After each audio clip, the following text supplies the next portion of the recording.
Assalamualaikum warahmatullahi wabarakatuh. Bismillahirrahmanirrahim. Rabbi shrah li sadri wa yassir li amri wa hlul 'uqdatam min lisani. Allahumma shalli wa sallim wa barik ala nabiyir rahmah qaidil ummah Sayyidina Maulana Muhammadin wa ala alihi washabihi ajmain. Nama ba'du. Yang sangat saya hormati Ketua Yayasan Badan Wakaf Pak Suarsono, yang sangat saya hormati Bapak Rektor Pak Fathul Wahid dan semua jajaran baik yang di Badan Wakaf maupun Direktorat, yang sangat saya hormati dan saya takzimkan Profesor Dr. Quraish Shihab, sekaligus juga guru kita semua, juga teman saya diskusi tentang banyak tafsir ketika masih ada Profesor Zaini, yang terhormat Direktur Pusat Studi. Di sini ada Pak On yang menangani kajian-kajian atau dakwah-dakwah Islam, juga Pak Fajar, semua yang saya hormati. Mendengarkan panduan Pak Rektor dan Pak Ketua Badan Wakaf ini saya juga ikut grogi karena itu sifatnya perintah, masih gaya-gaya pejabat di depan kiai. Jadi saya jadi bingung. Padahal kiai itu sudah nggak punya atasan lagi kecuali Allah Subhanahu wa taala. Tapi karena di sini ada aturan organisasi, ya sudahlah, sami'na wa ata'na. Tapi begini ya. Ini cerita ya, sebenarnya saya di sini tuh lama sekali sama Profesor Zaini. Saya mau curhat tentang seni ya, seni memaknai Quran. Ada ulama yang cari aman. Jadi kalau nafsir Yasin, Alif Lam Mim ya wallahu a'lam. Dan itu bagus karena ya siapa yang nggak tahu kalau wallahu a'lam. Ada yang nekat itu nebak-nebak, A itu apa, Lam itu apa, Mim itu apa. Ini ya tepak-tepakan, bisa dianggap klenik, bisa dianggap dukun. Tapi dari sekian tafsir itu saya cenderung ngikuti teori umum bahwa andaikan Anda orang Indonesia, kalau mau menjelaskan anak-anak, ini saya beri penjelasan A sampai Z. ABCD gitu. Jadi memaklumatkan bahwa kita akan mengkaji itu secara tuntas. Mungkin dalam kultur kita wis tak terangno A sampai Z. Wis tak delok mulai rambut sampai sikil. Sudah saya lihat mulai rambut sampai kaki. Nah, jadi itu ibaratun anil idhah bikullil wuduh. Jadi itu dianggap penjelasan yang begitu detail. Sehingga Alif Lam Mim itu ya dianggap kayak pokoknya Quran ini menjelaskan ABCD. Itu mukhatabnya, itu pasti paham maksudnya demikian. Terus kedua menyangkut apakah yang dingendikakan Allah, yang difirmankan Allah itu mewakili atau kuliah. Kuliah itu mewakili totalitas. Misalnya begini, kalau kita nikah sama perempuan, misalnya namanya Sri gitu, bisa saja punya adik namanya Dwi atau punya mbak namanya Dwi. Itu lama-lama kadang misalnya kita nyesal sebagai manusia, kok cantik adiknya itu atau cantik mbaknya itu. Kemudian Islam melarang wa antasma'u binal ukhtaini. Kamu tidak boleh menikahi dua bersaudara secara langsung. Tapi itu pun kalau kamu anggap sebagai panduan hukum itu bahaya. Karena melahirkan pertanyaan, gimana kalau ponakan dan buliknya? Jadi kita nikahi Sri, buliknya masih cantik, terus kita nikahi juga, boleh enggak? Sebab itu zaman Rasulullah SAW ketika baca ayat wa antasma'u binal ukhtain, zaman itu Nabi menambahkan, juga kamu nggak boleh nikahi perempuan plus buliknya. Nah, sehingga wa antasma'u binal ukhtain itu dianggap ibaratun an hurmatil jam'i binal mahromen. Itu dianggap pelarangan menikahi dua perempuan yang ada unsur apa? Mahram. Lalu pertanyaannya, kenapa Allah hanya menyebut dua saudara? Karena yang potensi masih sama-sama cantik ini dua saudara. Jadi Allah tidak perlu melarang wa antasma'u binal mar'ati wa jaddatiha. Karena kalau itu kan orang-orang agak-agak waras kan kira-kira gitu. Masa tertarik cucunya karena umur 17 juga tertarik mbahnya yang 80 tahun. Kira-kira tidak usah dilarang juga nggak kepikiran kan gitu. Tapi kalau saudara kan kepikiran. Makanya banyak kalau mbaknya mati, wong Jawa itu ngeduni, mbaknya meninggal terus nikah adiknya. Kadang adiknya meninggal juga nikah adiknya lagi. Itu kalau orang tuanya masih nekat bisa habis anaknya. Saya pernah punya teman tuh mbaknya dinikahi mati, nikahi lagi adiknya mati. Lu adik ketiga mau dinikahkan lagi. Saya tantang itu habis anak kamu kalau gitu. Nah, Sehingga kita yang nekuni fikih itu tahu wa antasma'u binal ukhtan itu bukan harus ukhtan. Ya, makanya terus ulama mengingatkan bahayanya berpegangan Quran nggak didampingi ulama karena nanti akan bilang yang diharamkan Quran itu al-jam'u binal ukhtan, hanya mengumpulkan dua saudara, berarti sama bule bude boleh sama mbah boleh, itu bahaya sekali. Karena memang zaman itu Nabi hanya menambahkan wala binal mar'ati wa ammatiha wala binal mar'ati wa kholatiha, juga nggak boleh menikahi perempuan plus bulik baik dari bapak maupun bulik dari apa? Ibu. Nabi zaman itu tidak menambahkan wala binal mar'ati wa jaddatiha karena dikira itu normalnya orang pasti tidak kepikiran nikah perempuan plus mbahnya karena umurnya pasti terpaut jauh. Kemudian ada lagi misteri tafsir yang pasti ulama itu beda. Misalnya begini, dalam cerita-cerita karomatul aulia, dan kita yang nekuni ilmu itu kita percaya lah. Soal yang nggak percaya ya monggo, ini karena tidak tek Quran dan hadis. Ketika seorang Nabi Muhammad SAW di alam arwah, karena di hadis Mi'raj Nabi juga sering ketemu para nabi, di antaranya ketemu Nabi Musa, ketemu beberapa nabi. Itu hadisnya sahih bahwa Nabi sering ketemu para nabi di alam arwah. Dan ini punya efek di kitab tafsir nanti. Ada ayat tentang pertemuan Nabi Muhammad SAW dengan Nabi Musa. Singkat cerita di kitab-kitab wali diterangkan, suatu saat Nabi itu dikomplain oleh Nabi Musa karena beliau ngendikan ulama ummati ka'ambiya'i Bani Israel. Kualitas ulama umatku itu sama dengan kualitas nabinya Bani Israel. Ini kan memancing sentimen. Kata Nabi Musa, benar saja masa saya Nabi kok disejajari ulama gitu. Disejajari ketua direktur tadi, direktur studi Quran kan nggak terima. Masa saya Nabi setara dengan LC MUI kan nggak terima. Dan itu menurut saya bagus, Nabi Musa nggak terima itu. Saya sendiri juga nggak terima gitu. Akhirnya buktinya apa? Dalam cerita wali itu dipanggillah Imam Ghazali. Di cerita wali itu kata Imam Ghazali, nama kamu siapa? Ana Muhammad bin Muhammad Al-Ghazali At-Tusi Asy-Syafi'i. Jawabnya panjang sekali. Ana Muhammad bin Muhammad Al-Ghazali At-Tusi Asy-Syafi'i. Terus Nabi Musa, loh saya tanya nama kamu cerita bapakmu, mbahmu, madhabmu, daerah kamu. Terus kepanjangan, tanya nama kok ngomongnya panjang. Terus kata Nabi Musa, kata Imam Ghazali, Anda juga gitu di depan Allah yang hanya tanya wa ma tilka biyaminika ya Musa, Anda jawabnya kepanjangan qala hiya asaya atawakkau 'alaiha wa husyubiya ala ghanami wal yafiha ma'aribu ukhra. Padahal Allah hanya tanya yang dibawa kamu oleh tangan kanan itu apa Musa? Ini tongkat saya Gusti, tak pakai gini, tak pakai gini, tak pakai gini. Masih ada dan lain-lain wal ya ma'aribu ukhra, dan masih banyak kepentingannya. Akhirnya Musa itu sadar. Ini di depan Allah yang maha tahu, itu aja engkau beri penjelasan berlebih, apalagi saya depan jenengan. Singkat cerita, di cerita itu Nabi Musa, ya betul, umat kamu memang pinter-pinter gitu. Pokoknya dia ngakui, beliau ngakui. Tapi dalam perspektif ilmu Thariqah, tafsiran seperti itu tidak diikuti. Yang diikuti adalah kalau kita ketemu rektor, misalnya nyuwun sewu, satpam dipanggil rektor, atau dipanggil ketua badan wakaf, atau menteri dipanggil presiden, atau murid dipanggil guru, itu kan bawaannya grogi. Dan mulai dulu orang-orang bijak, saya kenangan saya dengan Kiai Haji Maimun Zubair, dengan bapak saya sendiri, orang-orang bijak kalau manggil santri atau bawahan dengan keadaan grogi itu mesti tanya yang nggak penting supaya groginya hilang. Piye mau nang dalan macet, gimana di jalan tadi macet, gimana di daerah kamu musim apa. Setahu saya ulama-ulama top atau rektor atau siapa saja kalau yang bijak pasti nanya anak buah itu yang nggak penting dulu. Gimana lancar di perjalanan, datang jam berapa, sehat-sehat saja. Karena bawahan itu takut. Nah, ketika Nabi Musa ini takut, Allah itu ngikuti sunnahnya manusia. Kalau takut ya jangan tanya yang penting dulu. Kamu bawa apa? Ya dijawab, saya bawa tongkat Gusti. Jadi itu sebetulnya hanya ilmu psikologi, bahwa kalau orang takut itu ya ditanya yang ringan-ringan. Lagi-lagi ini ilmu. Jadi analisis tafsir itu tidak ada selesainya dan semuanya butuh perangkat. Di antaranya perangkat itu adalah fitrah salimah.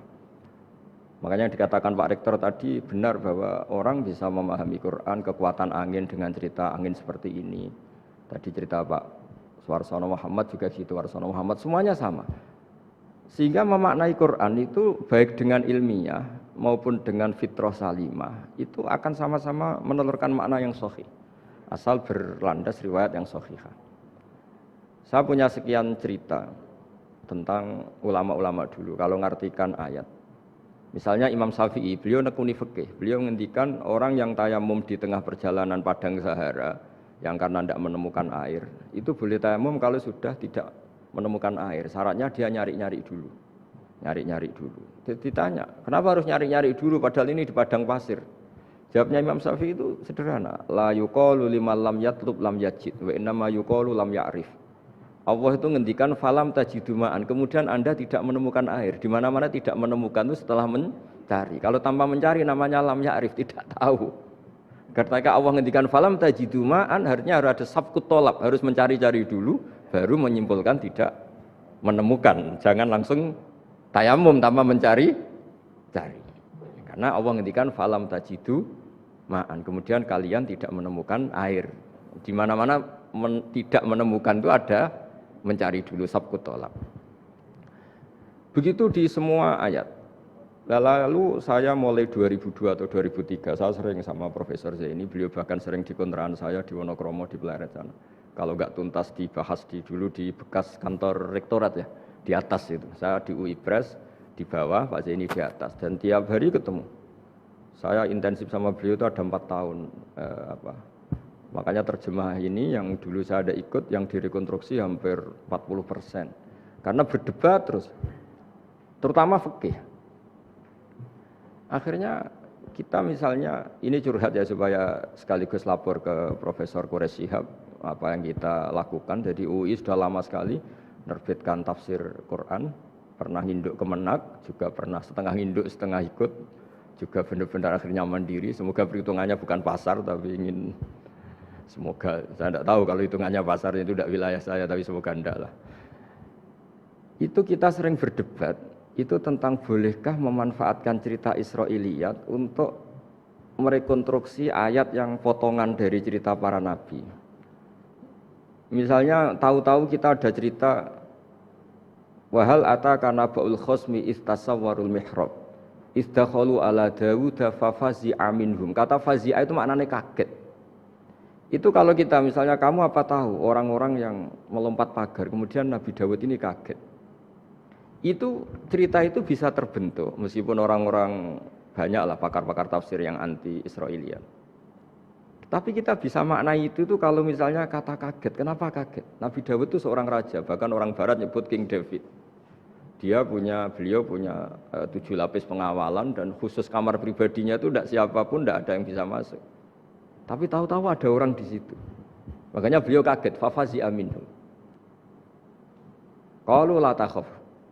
Para orang-orang ini bilang atau kamu jangan kaget. Sudah tidak usah mikir kagetnya kata orang ini. Khosmani bakho ba'duna ala ba'din. Kita punya masalah sengketa dan Anda harus memutuskan sekarang.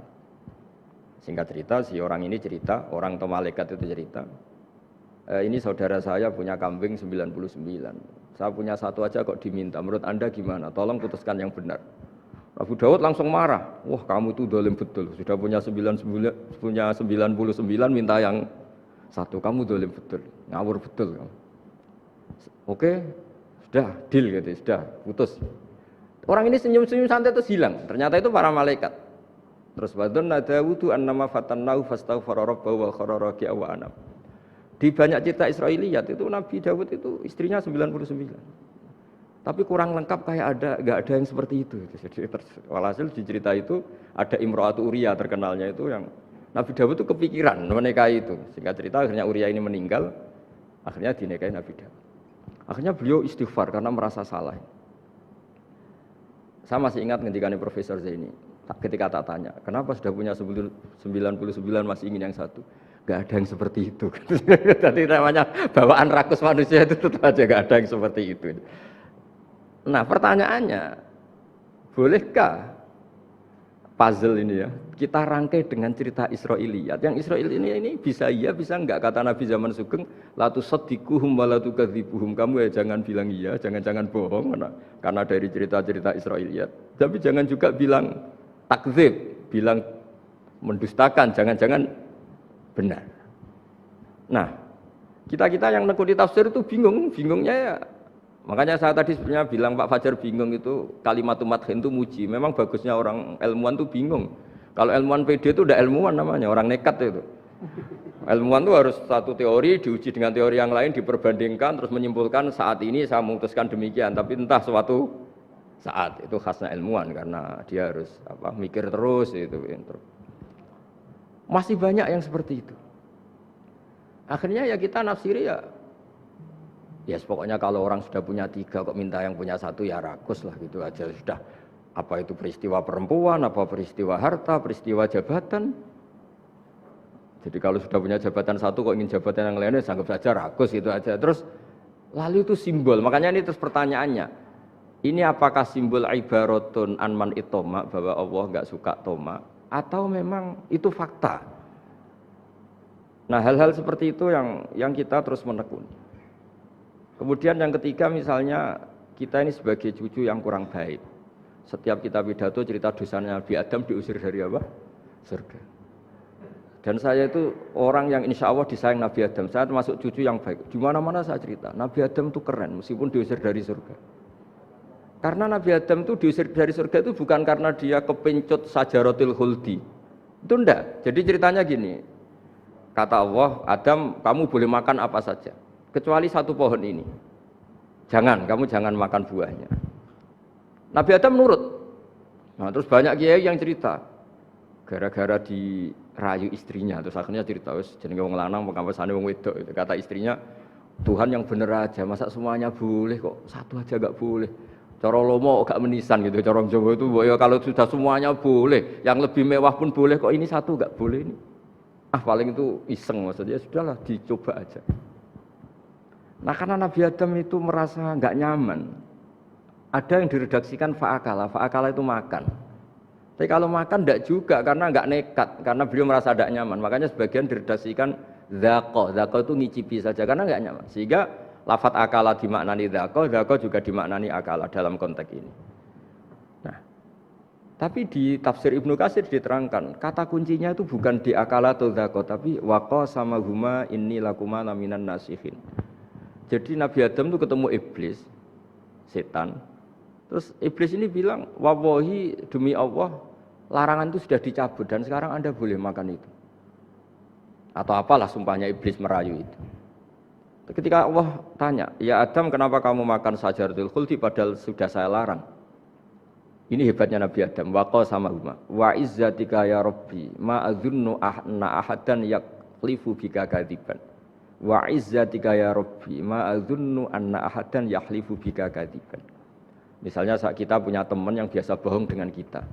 Oke, biasa bohong kita tidak percaya. Tapi kalau teman itu bilang gini, kamu dipanggil rektor. Misalnya saat santri kamu dipanggil Mbah Maimun. Bawaannya orang takut karena bawahan tadi. Itu pasti tidak ngecek lagi, meskipun yang cerita ini orang bohong, biasa bohong. Tapi ini dipanggil rektor, dipanggil ketua badan wakaf, ketua yayasan badan wakaf. Kan pikirannya tuh, waduh, mendingan coba-cobalah daripada bawaannya itu mesti tidak mikir langsung. Nah, ketika nama engkau disebut ya Allah, ketika nama engkau disebut, wallahi saya ini benar kata iblis. Saya tidak kepikiran, wa izzatika ma adzunnu anna ahadan yahlifu bika kadziban. Saya tidak pernah mengira ada seseorang atau makhluk siapapun yang ketika menyebut engkau kemudian dia bohong. Mencatut nama presiden itu buat orang fasik kan ya takut, nyatut nama rektor buat orang nakal pun takut. Apalagi ini nyatut nama Allah, ini Allah sudah bilang kamu boleh makan ini. Barokahnya jawaban itu sumastabahu rabbuhu fataba ali wahada. Nabi Adam saat itu juga jadi al-mujtabah, dia orang pilihan. Nah, ini saya termasuk cucu yang baik karena meneruskan cerita sampai sempurna ini. Jadi mohon para kiai, para balik yang cerita Nabi Adam dosa itu mohon tobatlah, kasihan tuh mbah kita, anu ceritakan dosa nih. Dosa kalah mbek wong wedok semacam-macam lah, itu kasihan lah. Bacanya harus urut. Wa asa adamu rabbahu fahuwa tapi sumajtabahu rabbuhu fataba alaihi wahda. Jadi lengkap lah, jangan cerita dosanya tok. Terus disimpulkan, mbah kita aja dosa, apalagi kita sudah salah ngambil dalil, dipakai justifikasi. Gitu. Nah, hal-hal seperti ini itu kita sering debat sama Pak Zaini ya, debat-debat ilmiah, karena kita yang ada ayat potongan-potongan tadi itu tidak bisa merangkai kalau tanpa memanfaatkan dengan tanda petik itu dengan tanda kutip itu memanfaatkan kisah-kisah Israiliyat. Karena bawaannya ini panjang. Saya beri contoh lagi. Qala bal sawatat lakum anfusukum. Misalnya Nabi siapa bawaannya Nabi Ayub, Nabi Yusuf, Nabi Yakub. Nabi Yakub itu dirayu oleh anak-anaknya. Sudahlah Yusuf itu kita ajak main. Singkat cerita walhasil karena mereka punya niat buruk, Nabi Yusuf itu dibuang di di sumur. Kemudian mereka datang waja'u abahum isya ayyabkun. Qalu ya abana inna dhahabna nastabiqu wa tarakna Yusufa inda mata'ina fa akalahu dhi'ab. Ya kita ini main, Bah, tapi ketika di hutan kemudian Yusuf dimakan serigala. Dan mereka pura-pura nangis. Waja'u abahum isya ayyabkun, dia datang pura-pura nangis. Dan terus abahnya bilang, "Wah, ini rekayasa kamu." Qala bal sawalat lakum anfusukum amro, pasti ini rekayasa kamu. Nah, kata rekayasa di sini itu kita mikir loh, kok ujuk-ujuk Nabi Yakub bilang rekayasa itu gimana? Tapi barokahnya konstruksi cerita-cerita tadi kita tahu. Yaitu tadi nggak ada kejahatan yang apa? Sempurna. Terus mereka kan latohu saubahu bidamin. Mereka itu melumuri bajunya Nabi Yusuf dengan apa? Darah, seakan-akan Nabi Yusuf itu dimakan apa? Serigala. Tapi dia lupa menyobek-nyobek baju tadi, makanya Nabi Yakub bilang, "Cek sopane serigala itu ketika mau makan baju anak saya disuruh nyopot dulu gitu."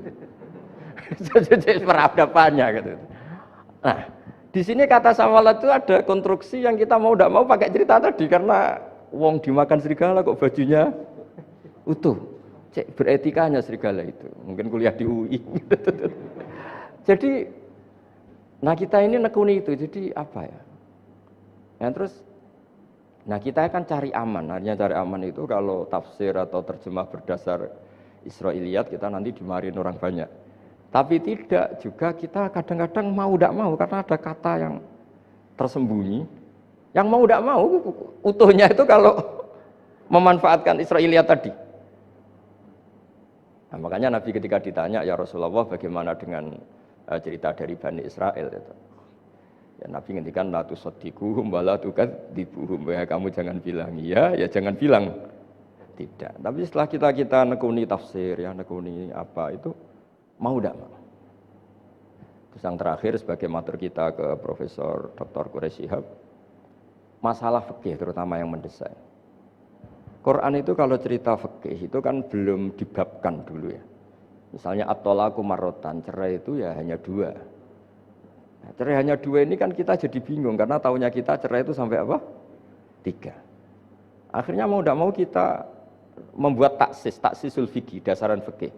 At-thalaqu marratan ayat tolak sing yasihur rujuk, tolak yang boleh rujuk. Itu 2. Namanya roj'i. Kalau tolak ini roj'i wa bu'ulatuhunna ahaqqu biratihinna, di masa iddah suami tadi maling berhak rujuk. Artinya orang lain enggak berhak karena ini masih fi hukmi zaujiyah, dia masih dihukumi seorang apa? Istri. Nah, baru fa in talaqaha fala tahillul lahu min ba'du hatta tankiha zaujan ghairah. Ini yang terus kemudian orang fikih menyebut tolak bain yang kalau itu terjadi si istri ini tidak halal bagi mantan zaujnya kecuali sudah dirasakan orang apa? Lain. Jadi terus kita ini mikir hatta tankiha zaujan ghairah itu ukurannya nikah itu apa? Mayoritas ulama bilang ukurannya nikah bukan sekedar akad, tapi sudah dirasakan orang lain, sudah ada hubungan intim. Memang harus bahasa vulgar ya karena ini fikih. Ben kapok cara Jawa, oleh nalak tenanan jebule ape balik bojone dirasakno wong liya. Kadang mukhalil ini kebablasan enggak mau ngelepas. Padahal dia kadang mukhalil order, tapi kalau cantik terus menarik kan dia enggak mau lepas. Nah, pertanyaannya itu kan tapi ada mazhab yang meskipun sesat yaitu yang mengatakan ya hanya akad sudah sah, tapi itu di cara bahasa sekarang dibully banyak ulama, disalahkan. Wong tujuannya itu bikin jera kok hanya akad kan tidak jera. Jadi mukhalilnya hanya akad, setelah akad nanti menceraikan itu sudah cukup. Itu disalahkan banyak ulama karena ketika peristiwa itu terjadi pada istrinya Rifa al-Qurazi, jadi di hadis itu ya vulgar. Ya Rasulullah, saya ini istrinya Rifa al-Qurazi. Kemudian dia mencerai saya, fabat tato lagi, tolaknya sampai habis. Kemudian saya nikah sama Abdurrahman bin Zabir. Di hadis ini bukan bacanya bukan Zubair tapi Zabir. Abdurrahman bin Zabir. Tapi orang Arab itu ya agak-agak vulgar. Wa inna ma ma'ahu mislahud batis saw. Tapi alat kelaminnya tuh kiwir-kiwir. Nabi saya tidak mau. Terus Nabi tertawa-tawa di hadis itu ya, kalau sama tertawa ini sudah sunnah Rasul, karena pas di hadis itu fatabas sama dohikan. Nabi itu tertawa sampai coro Jawa guyu ngakak. Fatabas sama dohikan, bukan fatabas sama mutabas, tapi di semua teks hadis fatabas sama dohikan. Nabi tertawa-tawa. Kamu ingin ya sama suami kamu yang pertama? Terus Nabi ngendikan la, kata hatta yadzuqa usailataki wa tadzukina usailata. Enggak, sehingga kamu merasakan dia dan dia merasakan kamu. Sehingga ulama mengatakan hatta tangkiha zaujan khairah adalah sampai hubungan suami istri untuk menjadi muhalil yang sah. Nah, maksud saya di sini juga matur sama rektor sama ketua badan wakaf ini enggak gampang ngamanati jadi direktur. Makanya Pak Fajar minder sudah bener. Mendingan noto sandal dari kanan jadi kiri, kiri jadi kanan gitu. Karena PR-nya itu besar dan nanti diaudit. Apalagi kalau dapat gaji lebih besar lagi. Makanya ini kalau bisa Pak Rektor, Pak Badan Wakaf ini nggak usah digaji supaya hisapnya ringan. Sudah keliru dapat uang kan berat hisapnya. Loh saya dulu tanya Profesor Zeni, bertahun-tahun saya kerja di itu nggak kepikiran gaji, sampai sekarang nggak kepikiran. Pak Zeni tahu kalau saya ikhlas. Saya bilang, kok ada orang ikhlas nggak Pak? Saya ini anak kiai, cucu kiai, ajaran paling pokok ya ikhlas. Sebetulnya bukan ikhlas banget, karena kalau digaji kok salah itu hisapnya berat. Sudah salah dapat gaji. Jadi mohon ini dipakai percontohan pertama. Ya ini kan kita saudara semua, rileks saja lah. Dipakai percontohan apa? Pertama ada direktur studi apa Pak On tambah apa? Tambah gaji ya? Tambah fulus sih kata ketua DPPAI ini ya. Jadi ini semua matur kita ke Profesor Quraish Shihab supaya beliau nanti bisa ngendikan.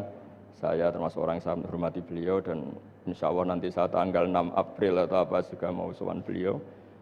Dan beliau juga sering curhat, saya juga sering baca tafsir Al-Misbah beliau di Muqaddimah. Dan rata-rata ya curhat.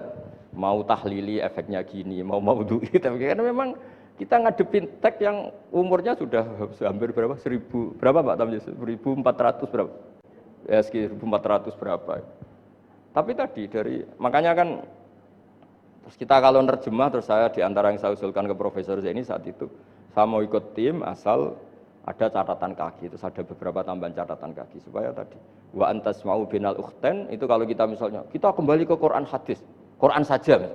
Lah kalau ke Quran saja yang diharamkan wa antas mau binal ukhten, padahal di sini juga wala binal mar'ati wa ammatiha wala binal mar'ati wa khalatiha. Terus kita sebenarnya ingin nambahi wala binal mar'ati wajad tapi kan kayaknya enggak kepikiran. Ada orang kok, tapi kalau mbak atau adik itu kepikiran kan, karena kalau ketemu temannya kan, saya sering punya teman yang dapat dua-duanya teman saya, kok kamu nikah yang ini ya Gus, ajane ayu Mbak Yunis dirabi wong. Ya, atau yang ayu adiknya juga, wah saya keduluan Gus, ajane aku tak incer adike, ambek bapaknya dijokno Mbak Yunis. Lah yang potensi masih begitu itu kan saudara kan, makanya ini yang dilarang Allah wa antas mau benal ukhten, karena yang potensi masih ada rasa ya benal ukhten, tapi bukan berarti yang lain boleh. Makanya hadal jam'u al muharram wa ibaratun an hurmatil jam'i benal mar'aten sing ada hubungan nasab, jadi tidak harus antara apa? Saudara, tapi dua perempuan yang ada hubungan apa? Nasab, yang andai kan salah satu itu lelaki gak boleh kawin, maka dua perempuan ini tidak boleh tahta rajulin wahid. Nah, kemudian ulama bikin kaidah itu ya, dua perempuan yang andikan salah satu ini kok lelaki gak boleh kawin, maka tidak boleh dikumpulkan oleh satu lelaki fi nikahin wahid. Misalnya sepupu itu kan andikan misalnya kamu nikahi Dwi punya sepupu Sri, dari awal kan sepupu itu boleh nikah. Maka andikan kamu poligami dengan cara seperti itu kan nggak masalah. Yang masalah itu apa? Dua perempuan yang andekan salah satu itu lelaki nggak boleh apa? Nikah, berarti dua perempuan ini tidak boleh tahta rajulin wahid. Artinya benal ukhten ini dianggap ibaratun angkada. Kalau dalam bahasa Balaghah disebut itlaqul ba'di wa iradatil kul. Yang disebut sebagian tapi maknanya utuh. Nah, hal-hal seperti itu memang berat. Makanya ini direkturnya sudah nyerah itu.